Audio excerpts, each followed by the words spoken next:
The Federal Reserve just held interest rates at 3.75%, and within minutes, silver exploded 26.82% while gold surged 14.72%. The dollar weakened across the board. Euro up, pound up, yen strengthening against the greenback.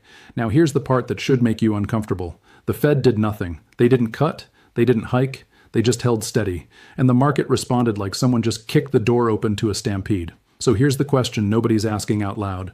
If a no-change decision triggers a 27% spike in silver in a matter of hours, what happens when the Fed actually moves? What happens when they're forced to cut because something breaks? I'm going to show you exactly why this reaction is not about silver fundamentals. It's about a loss of confidence in the Fed's ability to control the narrative. I'm going to break down why silver outperformed gold by nearly 2-to-1, what the CFTC positioning data tells us about who was caught off guard, and the one signal in the currency markets that confirms this is just the beginning. Stay with me because if you think this move is over, you're missing what the bond market is screaming right now. Here's what we're doing today, and I'm going to layer this 3 ways. Layer 1, the Fed decision. I'm breaking down what actually happened at the Federal Open Market Committee meeting, why holding rates at 3.75% was interpreted as dovish, despite being a no-change decision, and why the market is pricing in policy hesitation, not policy strength. Layer 2, the market mechanics. Then I'm walking you through why silver moved 27% while gold moved 15%. This isn't random. There's a mathematical reason tied to beta, liquidity, and positioning, and when you understand that mechanism, you'll see why silver has more room to run. Layer 3, what comes next? And finally, I'm giving you the framework for the next phase. Because this wasn't a one-day event, this was a repricing. And repricings don't end in 24 hours. They play out over weeks and months. If you're new here, quick context. I don't trade headlines. I trade mechanics. I focus on probability, not certainty. And if that approach resonates with you, hit subscribe. It helps push this content to people who think critically about markets instead of just reacting to them. One more thing before we dive in. I've been long both gold and silver since rates were above 5%. I'm not neutral here. I have exposure. But that's exactly why I need to stay disciplined and let the data confirm or challenge the thesis. So let's stress test this move together. Now let's get into it. Let's talk about what actually happened yesterday, because the headlines are missing the entire story. The headline says, Federal Reserve holds rates steady at 3.75%. Market rallies. On the surface, that sounds neutral, maybe even boring. No hike, no cut, just status quo. But when you dig into the reaction and the context, here's what really happened. The market was positioned for the Fed to signal strength, to sound hawkish, to remind everyone that inflation isn't dead and that they're not afraid to hold rates here or even hint at future tightening if necessary. That didn't happen. Instead, the Fed held rates and offered no forward guidance that suggested they were in control. No hawkish tone, no mention of future hikes, just maintenance mode, and the market took that as a green light, not because the economy is strong, but because the Fed is constrained. Let me give you 4 numbers that tell the story. Number 1, silver rallied 26.82% within hours of the announcement. That's not a normal move for a precious metal. That's not even a normal move for a volatile crypto asset. That's a short squeeze combined with panic buying from institutions who were positioned wrong. Number 2, gold surged 14.72%. Still massive, but notice the ratio. Silver moved almost twice as much as gold. That tells you something about where the pressure was building. Silver is the high beta play on precious metals. When money floods into the complex, silver moves faster and harder than gold because of lower liquidity and higher spec positioning. Number 3, the dollar weakened across the board. Euro against dollar up 0.23%. Pound against dollar up 0.16%. Even the yen strengthened against the dollar, down 0.22% for the dollar-yen pair. That might not sound like much, less than 0.25%, but in currency markets, that's a violent move in a single session. Number 4, real yields compressed. With inflation expectations still elevated and the Fed holding rates steady instead of hiking, real yields, nominal yield minus inflation, fell. And falling real yields are rocket fuel for precious metals because gold and silver don't pay interest. When the opportunity cost of holding them drops, money flows in. Now here's the analogy that makes this clear. Think of the Fed's policy stance like a dam holding back water. For the last 2 years, that dam has been solid. Rates hiked aggressively, hawkish rhetoric. The message was clear. We will do whatever it takes to kill inflation, even if it means pain. But yesterday, the market saw cracks in that dam, not because the Fed cut rates, but because they didn't reinforce the dam. They didn't add sandbags. They didn't remind the market that they're still in control. And when traders see hesitation from the Fed, they don't wait around to see if those cracks widen. They position. And in this case, They positioned into hard assets that can't be printed, can't default, and don't rely on central bank credibility. Now here's the first cliffhanger, and this is where it gets uncomfortable. Silver just moved 27% on a no-change decision. Gold moved 15%, the dollar weakened. But here's what nobody's talking about. The Fed has a meeting next month, and another one after that. And if the economic data weakens, if unemployment ticks up, if growth slows, if credit conditions tighten, the Fed is going to be forced to cut. Not because they want to, because they have to. So if a hold decision triggered this kind of move, what happens when they actually cut 25 basis points? What happens when they cut 50? I'm going to come back to this in a few minutes, but keep that question in your head. Because if I'm reading the positioning data correctly, the market is not priced for a dovish Fed pivot. And when that pivot comes, we're not talking about 27% moves. We're talking about 50%, 100%, maybe more. Now let's talk about why this move has structural legs, because this isn't just a one-day headline reaction. Here's what people miss about precious metals during Fed policy shifts. Gold and silver don't rally because the economy is strong. They rally because confidence in policy is weak. When the Fed is in control, when they're hiking rates, when inflation is falling, when the narrative is we've got this, gold and silver consolidate or drift lower. Investors don't need a hedge. They're comfortable holding risk assets. But when the Fed shows hesitation, when they hold rates despite inflation risks, despite geopolitical chaos, despite currency instability, that's when the market starts questioning whether central banks have the tools or the will to manage the system. And that's when gold and silver become not just hedges, but necessary positions. Let's break down the mechanics of what happened. Real yields are the key. Real yield is the nominal interest rate minus the inflation rate. If the 10-year Treasury is yielding 4% and inflation is running at 3%, your real yield is 1%. That's the actual return you're earning after inflation eats into your purchasing power. Gold and silver compete with bonds for safe haven capital. When real yields are high, when you can earn 2% or 3% real return in treasuries, investors choose bonds over metals. Why hold gold that pays no yield when you can earn a positive real return risk-free? But when real yields fall, when inflation is sticky and the Fed refuses to hike further, the opportunity cost of holding metals drops. Suddenly, gold and silver become attractive because they're stores of value that don't depend on the Fed's ability to control inflation. Yesterday, by holding rates at 3.75% while inflation expectations remain elevated, the Fed effectively lowered real yields, and the market responded immediately. Now let's talk about the dollar, because this is where it gets layered. Gold and silver are priced in US dollars. When the dollar weakens, it takes more dollars to buy the same ounce of gold or silver. So even if gold's value in other currencies stays flat, the dollar-denominated price rises. Yesterday, the dollar weakened across the board. Euro, pound, yen, all strengthened against the greenback. Why? Because the Fed's decision to hold rates signaled that they're not willing to defend the dollar through aggressive policy. Other central banks, especially the European Central Bank and the Bank of Japan, are still in tightening mode, or at least holding firm. So capital that was parked in dollars started rotating out, looking for better risk-adjusted returns elsewhere. And when dollar-denominated capital exits dollars, where does it go? Some goes into foreign currencies, some goes into equities, but a meaningful chunk goes into gold and silver, because those assets are liquid, globally recognized, and don't carry sovereign risk. So you had two forces hitting at once: falling real yields making metals attractive, and a weakening dollar making metals cheaper for foreign buyers. That's a double tailwind. That's why silver moved 27%. Here's the leaky bucket metaphor again, and it applies perfectly here. Think of dollar demand as water in a bucket. For the last 2 years, the Fed has been adding water, raising rates, strengthening the dollar, making it attractive to hold dollars. But yesterday, the Fed stopped adding water. They didn't drain the bucket, but they stopped filling it. And the bucket has leaks, trade deficits, fiscal deficits, geopolitical uncertainty. Those leaks never stopped. So now the water level is dropping. And as it drops, capital flows out of dollars and into hard assets, gold, silver, commodities, real estate in some cases, anything that holds value when fiat currency credibility is in question. Quick ask, drop a comment right now with your time zone. I read those. It helps me understand who's watching and when. Plus, we're running a giveaway this month. Every comment gets you entered automatically. Now let's talk demand, because there are 4 separate forces converging here. Driver 1, policy uncertainty. When the Fed holds rates despite ongoing inflation risks, it signals that they're either out of ammunition or unwilling to use it. Both interpretations are bearish for the dollar and bullish for hard assets. Institutional investors, pension funds, sovereign wealth funds, family offices, don't wait for confirmation. They see policy hesitation and they rotate into assets that don't depend on central bank credibility.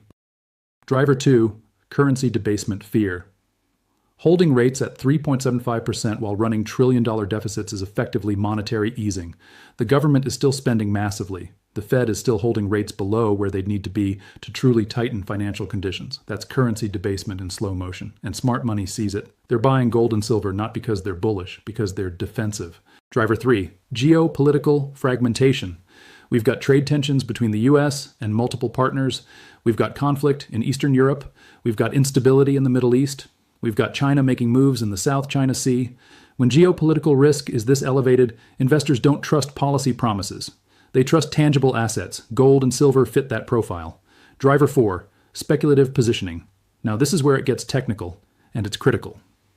CFTC data, Commodity Futures Trading Commission, tracks speculative positioning in futures markets. And according to recent reports, silver speculative net positions had declined heading into this Fed meeting.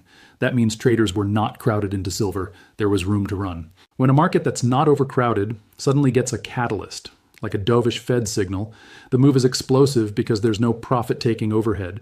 Everyone's trying to get in at the same time. That's what we saw. That 27% move wasn't driven by longs taking profit. It was driven by new longs entering and shorts covering in panic. Let's zoom out to the macro picture because this decision doesn't exist in a vacuum. We've got a Federal Reserve that's stuck. Inflation is not back to 2%. Core inflation is still running above 3%. But growth is slowing. Unemployment is ticking up. Credit conditions are tightening because regional banks are still dealing with unrealized losses from the rate hikes of 2022 and 2023. The Fed can't hike without risking a recession. But they can't cut without admitting they've lost the inflation fight, so they're frozen.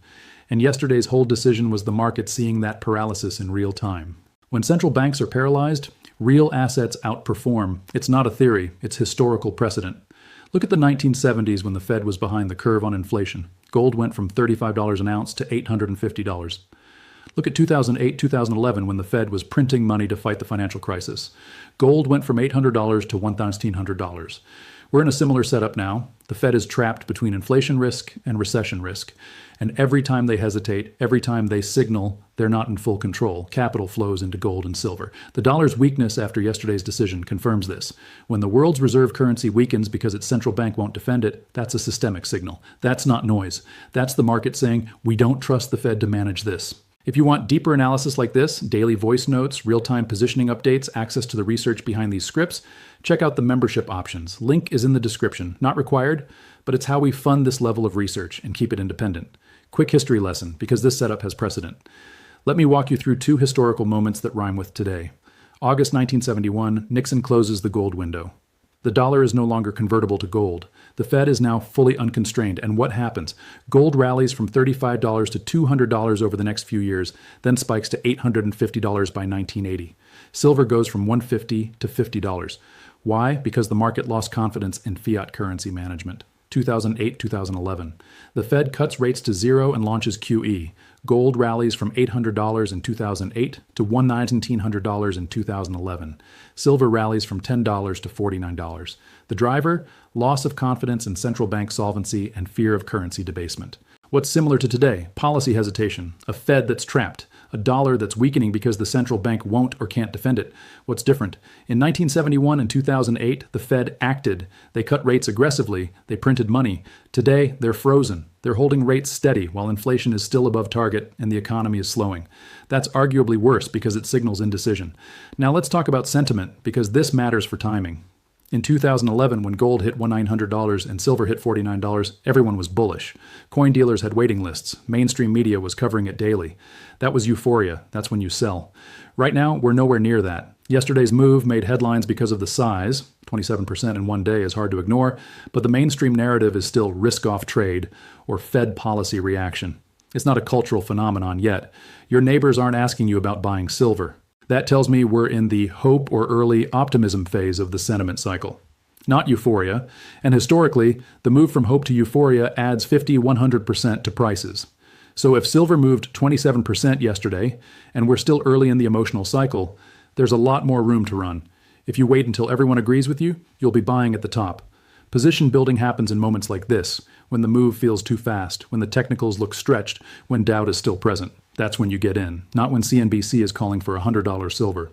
Here's where we separate the traders from the investors. I want to pause and talk about mindset, because this is where most people get destroyed. If you're sitting there thinking, silver just moved 27% in one day, I missed it, you're thinking like an event chaser. You're waiting for moves to happen, then lamenting that you weren't positioned. Position building means you were already in before yesterday. Or if you weren't, you recognize that a 27% move in one day is the beginning of a repricing, not the end, and you scale in on any consolidation or pullback, knowing that the structural drivers, Fed hesitation, dollar weakness, geopolitical risk, are still intact. Event chasing means you wait for confirmation, then you buy at the highs, then you panic sell when it pulls back 10%.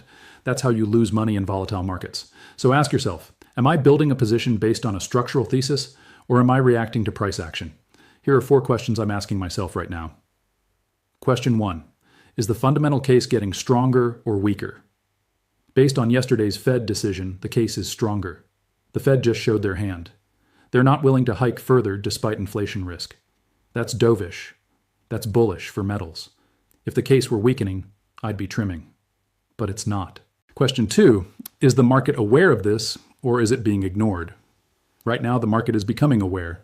Yesterday's move proves that. But full awareness, where every institutional portfolio has meaningful precious metals exposure, hasn't happened yet.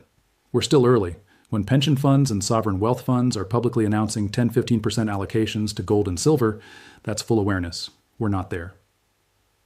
Question 3. What's my risk reward from this price? Let's say silver is at $35 after yesterday's move. Downside risk if I'm wrong and this was a one-day spike, maybe back to $30. That's 14% downside. Upside if this is the start of a structural move toward $50, $60 over the next 6-12 months, that's 40-70% upside. Risk reward is still heavily skewed in favor of long. Question 4, what's my timeline? And can I handle the volatility? If you need this capital in 3 weeks, this is the wrong trade. Silver can drop 10% tomorrow on a hawkish Fed speaker comment and rally 15% the day after on a weaker than expected jobs report. If that kind of whipsaw makes you panic sell, you don't have the temperament for this sector. But if you can hold for 6-12 months and ADD on dips instead of selling them, the odds are overwhelmingly in your favor. Let's get technical, because levels matter even in macro-driven moves. Silver just spiked 27%. Let's assume it's now trading in the mid-30s. There's no clean overhead resistance because this move was so violent it blew through every prior level. But here's what I'm watching. Support levels. First support is wherever the prior resistance was before the spike. Let's call that $28, $30. If silver pulls back and holds above $30, that's a bull flag. That's healthy consolidation before the next leg higher. If it breaks below 28, that's a deeper correction, and we might revisit $25. Resistance levels. There is none. We're in price discovery mode. The next resistance is psychological, $40, $50. Those are round numbers where traders take profit. Momentum indicators. After a 27% move in one day, RSI is going to be pegged at 100 or close to it. May CD will be screaming overbought. But here's the thing about momentum and strong trends. Overbought can stay overbought for weeks. In 2011, silver's RSI stayed above 70 for 2 months during the final run to $49. So don't sell just because indicators say overbought. Sell when the fundamental thesis breaks or when sentiment reaches euphoria. Market structure. The CFTC data shows speculative positioning was light heading into this. That means this move was driven by fresh buying and short covering, not by an overcrowded trade unwinding. That's structurally bullish because it means there's still room for more longs to enter. Now let's talk about the gold-silver ratio because this is critical. The gold-silver ratio measures how many ounces of silver it takes to buy 1 ounce of gold. Historically, that ratio averages around 60-70. During risk-off periods, it spikes to 80 or 90 because gold outperforms. During risk-on or inflationary periods, it compresses to 50 or below because silver catches up. Yesterday, silver outperformed gold by nearly 2-to-1. That means the gold-silver ratio compressed. If gold is at $2,800 and silver is at $35, that's a ratio of 80. If silver continues to outperform and hits $50 while gold goes to $3,000, that ratio drops to 60. That's mean reversion. That's normal. The point is, silver has more room to run than gold on a percentage basis because it's playing catch-up. Gold is the safe haven leader. Silver is the high beta follower, and when silver starts moving, it moves violently. Here's my price target framework. Conservative case. Silver consolidates between $30, $35 for the next 2-4 weeks, then pushes to $40, $45 by mid-year. That's based on a healthy consolidation of yesterday's move, followed by continuation as the Fed stays dovish. Base case. Silver pulls back 10% to 31 to 30 in the next week or two to reset technicals, then rallies to $50 by Q3. That assumes the Fed cuts rates once or twice and the dollar continues weakening. Bull case. Yesterday was just the start. Silver consolidates minimally, then FOMO kicks in, and we spike to $60, $70 by year end. That requires a major escalation. Fed cuts aggressively, recession fears spike, or a geopolitical crisis that sends capital fleeing into hard assets. I'm positioning for the base case. I'd be thrilled with the bull case. And I'm prepared for the conservative case by keeping dry powder to add if we get a pullback to $30. Now, here's what Wall Street is missing, and this is the edge. Everyone's focused on the magnitude of yesterday's move. Silver up 27%, gold up 15%. But that's not where the edge is. The edge is in understanding why a no-change decision triggered this. The Fed didn't cut. They didn't signal imminent cuts. They just held steady, and the market exploded. That tells you the market is front-running the Fed. Traders aren't waiting for actual rate cuts. They're positioning now because they believe cuts are inevitable. And when the market front-runs policy, the moves are bigger and faster than the fundamentals alone would suggest. Here's why that matters. The Fed has another meeting in a few weeks, and another after that. If economic data weakens, if unemployment ticks up, if PMI drops, if credit conditions tighten further, the Fed will be forced to cut. Maybe not next meeting, but soon. And if a hold decision caused a 27% spike in silver, what happens when they actually cut 25 basis points? What happens when they cut 50? The market will have already moved. By the time the Fed cuts, silver could be at $50 or $60, gold could be at $3,200 or $3,500, because the market doesn't wait for central banks to act. The market anticipates and prices in. Here's the asymmetric setup. If I'm wrong, and the Fed somehow regains control, tightens financial conditions, and kills the inflation and recession narrative, then metal's correct. Silver drops back to $25.28, gold drops to $2,400. I lose 15-20% on my position. I can handle that. I'm scaled in. I'm not leveraged. I've got stop levels in mind. But if I'm right, and the Fed is trapped, and they're forced to cut rates over the next 6 to 12 months while inflation stays sticky, then we're looking at $50, $70 silver and $3,000, $3,500 gold. That's 50, 100% upside from yesterday's levels. That's 3-1, maybe 5.1 as symmetry. I'll take that bet every single time. Most investors won't take that bet because they need certainty. They need the Fed to confirm the pivot before they act. But by the time the Fed confirms, prices have already doubled. You don't get paid for consensus. You get paid for being early and having conviction when the setup is there. Look, I could be wrong. The Fed could jawbone the market back into believing they're in control. Economic data could reaccelerate, forcing them to hold rates longer. Trade tensions could de-escalate, strengthening the dollar. If that happens, I'll take my lumps. I'll reevaluate. I'm not married to any single position. I'm married to the process of following the data and adjusting when the thesis changes. But based on what I'm seeing, Fed hesitation, dollar weakness, speculative positioning that was light, and a 27% move on a no-change decision, the probability is tilted heavily toward higher prices over the next 6-12 months. And in markets, probability is all you ever get. You can't demand certainty. You just need the odds in your favor, and right now, they are. So what does this mean for you specifically? Let me give you a timeline roadmap. Next 1 to 2 weeks, watch for a pullback. After a 27% move in one day, a 10 to 15% consolidation would be healthy. If silver pulls back to $30, $32 and the fundamental drivers haven't changed, that's an ADD opportunity. Don't chase the spike. Wait for the market to come to you. Key level to watch, $30. If silver holds above $30 on any dip, the trend is intact. If it breaks below $30, we're probably heading to $25 or $27 for a deeper reset. Next, 1 to 3 months. This is the critical window. The Fed has another meeting coming up. Economic data will be released. Jobs, inflation, PMI. If the data weakens, expect the market to price in rate cuts even more aggressively. That's bullish for metals. If data strengthens and the Fed sounds more hawkish, we could see a correction. Watch the dollar index.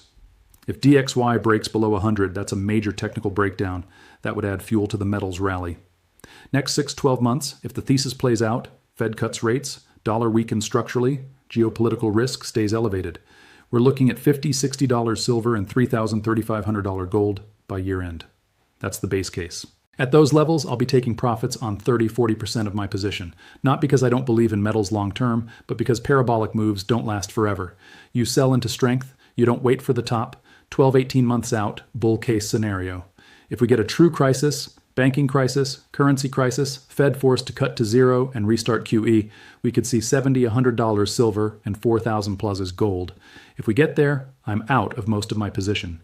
not because the bull market is over, but because those prices attract the last wave of retail buyers, and that's usually the top. Here's how I'm managing risk right now. Position sizing. Precious metals are 15-18% of my portfolio. That's a meaningful allocation, but it's not bet the farm territory. If metals go to zero tomorrow, they won't, but hypothetically, I'm not ruined. If they double, it meaningfully impacts my net worth. That's proper sizing. Dollar cost averaging. I didn't buy all my silver at $35 yesterday. I've been building since $22. I added at $25. I added at $28. I'll add again if we get a healthy pullback to $30. That's how you build positions without trying to perfectly time entries.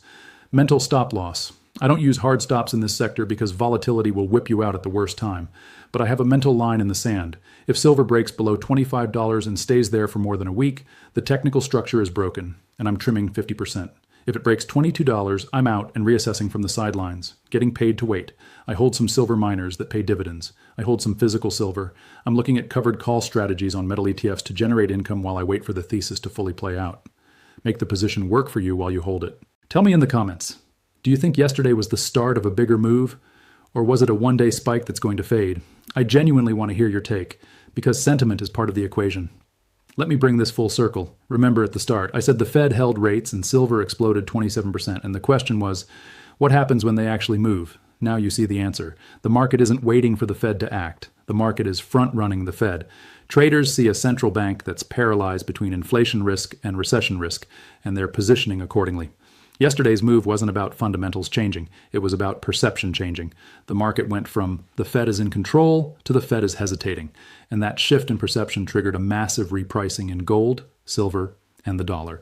The three signals I'm watching: 1, the dollar index. If DXY breaks below 100, that's a major technical and psychological breakdown. That would confirm the dollar bear market is underway and metals would accelerate higher. 2, the next Fed meeting. If they cut rates or even hint at cuts in their forward guidance, expect another leg higher in metals. If they sound unexpectedly hawkish, we could see a short-term correction. 3, CFTC positioning data. If speculative longs in silver start to get crowded, if open interest spikes and everyone's bullish, that's a contrary signal.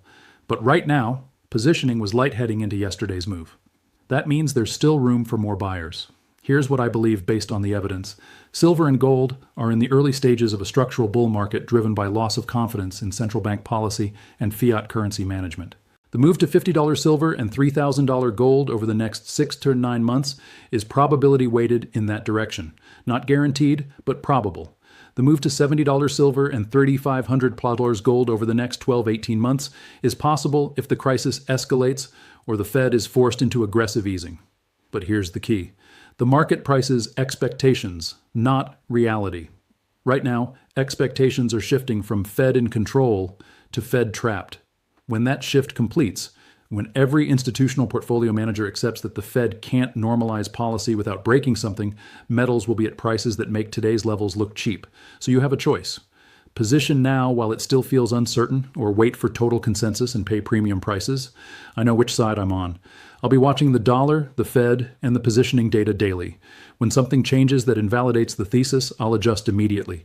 That's the difference between trading a narrative and trading the data. Before you go, 3 quick things. 1, subscribe if this analysis added value.